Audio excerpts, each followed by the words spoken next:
गोंदिया जिल्ह्यात नगरपरिषद आणि नगरपंचायतीची रणधुमाळी आता सुरू झाली आहे। गोंदिया जिल्ह्यात एकूण 2 नगरपरिषद आणि 2 नगरपंचायत यांच्या निवडणुका होणार आहेत। त्यापैकी एक अतिदुर्गम नक्षलग्रस्त भागातील असलेली सालेकसा नगरपंचायत ही नगरपंचायत पूर्वी सालेकसा म्हणून होती, परंतु याच्यामध्ये आता वाढ करून आमगाव खुर्द आणि सालेकसा मिळून नगरपंचायत तयार करण्यात आली। यामध्ये 17 नगरसेवक आणि 1 नगराध्यक्ष अशी या नगरपंचायतीची रचना आहे। अनेक समस्या या ठिकाणी अद्यावत आहेत आणि सत्ता आल्यास आम्ही या सर्व समस्या दूर करू असे प्रत्येक पक्षातील राजकीय नेते यांनी सांगितले आहे। आता सालेकसाचा विकास कोण करणार आणि नगराध्यक्ष कोण होणार याकडे सर्वांच्या नजरा लागलेल्या आहेत। आमचे राज्याचे नेते आणि विकासशील नेतृत्व आदरणीय अजितदादा पवार साहेब, तसेच आमच्या जिल्ह्याचे विकास पुरुष सन्माननीय खासदार प्रफुल्लभाईजी पटेल आणि राजेंद्रजी जैन साहेब ह्यांच्या जे आम्हाला आदेश आहे आणि लोकसेवेचे जे वचन आहे त्यामध्ये आम्ही कुठलेही कमी पडणार नाही, कारण की लोकसेवा ही आमचे मूल तत्व आहे। या नगरपंचायतीला अजून सुजलाम सुफलाम आणि विकासशील बनविण्याकरिता जे जे काही आम्हाला करण्यात येतील आम्ही ते सर्व आमचा पक्ष आज महायुतीचा प्रमुख घटक दल म्हणून आहे आणि याच अनुषंगाने आम्ही जर जनतेने आम्हाला आमचे कार्य बघता, आमच्या जे कार्याची इतिहास आहे ते बघता आम्हाला संधी दिली, नक्कीच आम्ही या नगरपंचायतीचा कायापालट करू असे आम्हाला मी जनतेला आश्वस्त करू इच्छितो। सालेकसा नगर पंचायत हम शिवसेना यूबीटी हम स्वतंत्र, हमें आदेश मिला है ऊपर से कि आपको 17 सीट और एक अध्यक्ष की सीट लड़ाना है और हम लोगों ने पूरा तैयारी कर ली है कि हमें चुनाव लड़ना है और सालेकसा नगर पंचायत का विकास करना है।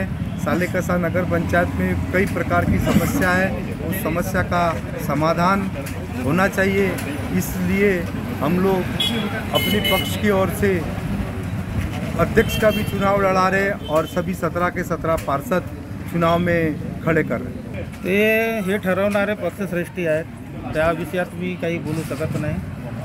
आता जसं नगरपंचायतचे जे प्रॉब्लेम जे आहेत ते आता मागच्या वेळेसही आमदार पुराम साहेब होते, आताही तेच आहेत। याच्या आधी आपलं सविताताई पुराम महिला बालकल्याण सभापती होत्या, ते आताही आहेत।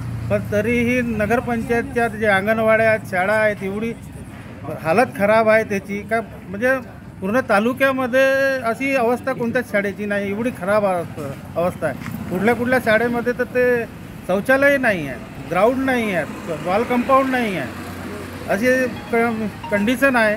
आरोग्याची तशीच कंडिशन, आरोग्य सेवा इथे सगळी विस्कळीत झाली आहे।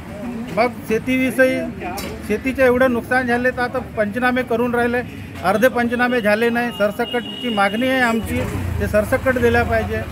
मग मजुरीचा प्रश्न आहे, इथे लोकांना साधी मजुरीसाठी म्हणजे काम नाही आहे त्यांच्या हातात। मुलांसाठी बेरोजगारीचा प्रश्न आहे, त्यांच्या रोजगाराची काही व्यवस्था नाही आहे। व्यापार पूर्ण विस्कळीत झाला आहे सालेकसाच्या, म्हणजे आज सालेकसाची सुरुवात शून्यापासूनच करावी लागेल अशी परिस्थिती सालेकसाची आणून ठेवला आहे। इथे तालुक्यामध्ये युवकांची बरेच समस्या आहेत, ज्याच्यामध्ये सर्वात मोठा की इथं शिक्षणाची सोय पुरेपूर नाही, रोजगाराची सोय पुरेपूर नाही आणि अशा स्थितीमध्ये ते पलायन करत आहेत। जर सालेकसाचा संपूर्ण विकास झाला, इथला लोकांचा आवागमन सालेकसा नगरासाठी वाढला, गावातील चौफेर लोक सालेकसामध्ये आले, बँकेची व्यवस्था झाली, अशा स्थितीमध्ये व्यापार वाढणार आणि जे अजून स्थानिक काही मुद्दे आहेत ज्याच्यामध्ये कृषी उत्पन्न बाजार समिती, त्यानंतर ट्रेनचा स्टॉप असो, असे बरेच विषय आहेत। जर ते झाले तर समजा इथून पलायन थांबेल आणि कदाचित नोकरीच्या माध्यमातून नाही पण स्वरोजगारच्या माध्यमातून ते इथं थांबतील आणि सालेकसाचा विकास होईल। ह्या निवडणुकीमध्ये भारतीय जनता पार्टी पूर्ण बहुमताने निवडून येईल आणि ह्या सालेकसा नगरपंचायतचा इथला भौगोलिक क्षेत्र खूप मोठा आहे। बाकलसरा ते जांभळी ते हलबीटोला ते सालेकसा आणि आमगाव खुर्द, इथली परिस्थिती जरी नगरपंचायतमध्ये लोकसंख्या जरी कमी असली तरी भौगोलिक क्षेत्र खूप मोठा आहे आणि त्या भौगोलिक क्षेत्राचा मोठा असल्यामुळे हा जो वाकडकसा जो नाला आहे या जांभळीला जोडणारा हा जो पुलिया आहे, हा जर पुलिया जोडला तर तिथल्या म्हणजे नगरपंचायतला जो संपर्क आहे निंबावरून जो जातो तो निंबावरून न जातानी म्हणजे दुसऱ्या ग्रामपंचायतमध्ये न जातानी तो सरळ मार्ग होईल आणि तो जो तिथला जो पुलिया आहे तो बंधारा आणि पुलिया असं जर झाला तर त्यामध्ये शेतकऱ्यांचा आणि सर्वांना सुखसोयीचा होईल, विद्यार्थ्यांना येण्या जाण्याकरिता सर्व सुखसोयी होतील आणि इथला जो पाण्याचा जो विषय आहे हा मोठी नळ योजना जी शासनाने आता आपल्याकडे 65 करोडची जी योजना आहे ती राबवण्याचा पूर्ण नियोजन झालेलं आहे आणि त्या नियोजनमध्ये पाण्याची समस्या पूर्णपणे दूर होईल आणि इथं जी शिक्षणाची जी व्यवस्था आहे ते हळूहळू सुधारित होत आहे आणि त्याचप्रमाणे इथं आपल्या शेतकऱ्यांसाठी कृषी उत्पन्न बाजार समिती ही अति आवश्यक आहे आणि तेही पूर्णपणे आपण शासनाकडे त्याच्याकडे लक्ष देऊन ते पूर्ण करू.